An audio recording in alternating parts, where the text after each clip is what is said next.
What's up? Vlog 4 or vlog 5? I don't know. The last one was me speaking at the meetup, which will, be a topic of today's discussion to you, to me, to whoever's watching this.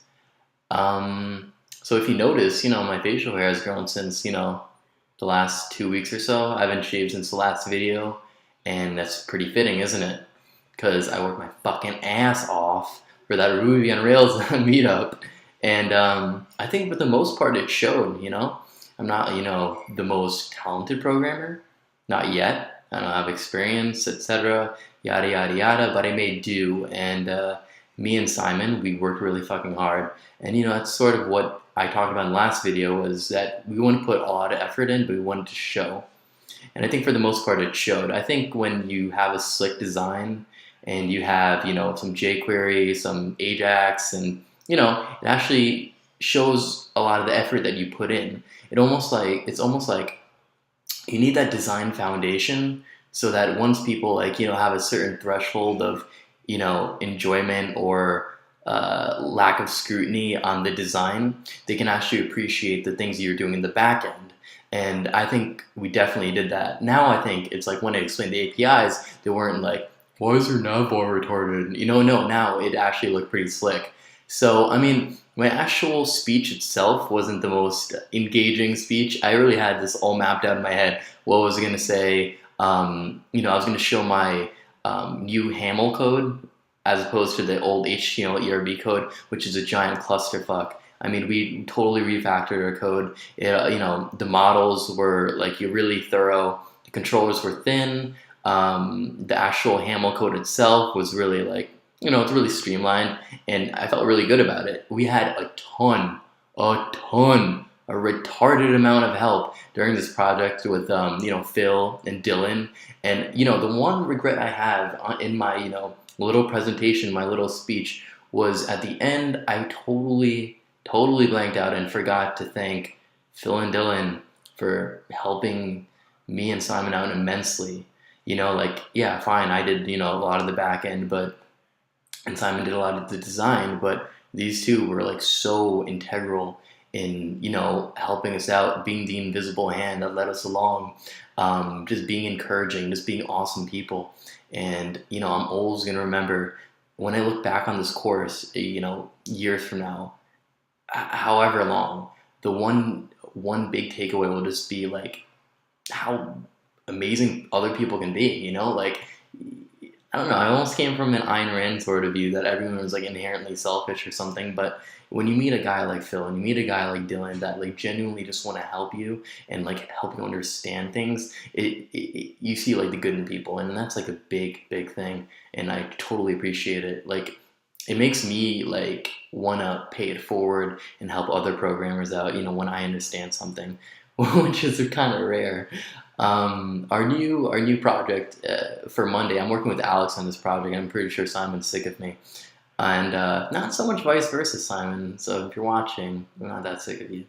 So my next project is going to be with Alex, and at first we thought we were going to do some, cheap food bite website. We were going to navigate through the Foursquare API. I want to do that. I really do want to learn this Foursquare API because a lot of their data is really relevant. They had business hours, which Yelp API doesn't have. It's very loaded, it's pretty dense, and maybe it's not dense for a more experienced programmer, but it would take me a few days to get it. That, and there's this whole OAuth system, which I'm not too familiar with either. But that wasn't really the determinant in the direction of this Cheap Eats project. We actually planned this Cheap Eats project on a Monday and on Tuesday. On Wednesday, we had this Ruby. It wasn't a Ruby. We had to make Towers of Hanoi, which is that peg game where you go from I don't even want to describe it. It's Towers of Hanoi. Okay, so we ended up doing that on Ruby, and which was a huge lesson in recursion. So on Thursday, it came time to actually, implement, start coding and start making this Cheap Eats site. But, I was on Pitchfork because, I'm a giant freaking hipster nerd when it comes to music. And there's this one, site that led to this Ryan Gosling movie coming out. I think it's called Like Places Beyond the Pines or something like that. And there was this like really slick ass website, and Ryan Gosling's face is on the center, Bradley Cooper's on the right, and the left is like the gorgeous Eva Mendes. I'm like, yo, Alex, we should incorporate these like nav bars. They look like pretty, pretty slick. I like this huge, high res image. It's kind of grainy, and we should just like make your site like look really slick. I think there's like certain tactics you can have in making a website that aren't that hard from a design standpoint, but are really effective. So what ended up happening was like, what if we made a Ryan Gosling fan site? And Alex was like, are you serious? And I'm like, are you serious? He's like, yeah. And I'm like, yeah.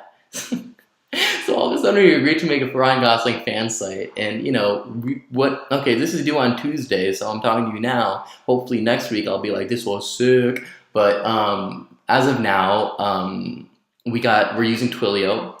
We're using Twilio to make calls. So someone will basically get a call from the Ryan Gosling, site or whatever, from my Twilio number, and they'll get a random Ryan Gosling like soundbite, And that Ryan Gosling soundbite, I mean, I haven't yet gotten that to work, but I did get to work the fact that Twilio can actually make the call and hit up my phone number or anyone else's phone number, which is progress. I'm really happy about that because I think that's like a big feature of our site. There's already a Ryan Gosling hotline, So I guess we're just trying to make sure they don't corner the market for Ryan Gosling, because he wants to quit and everything or whatever.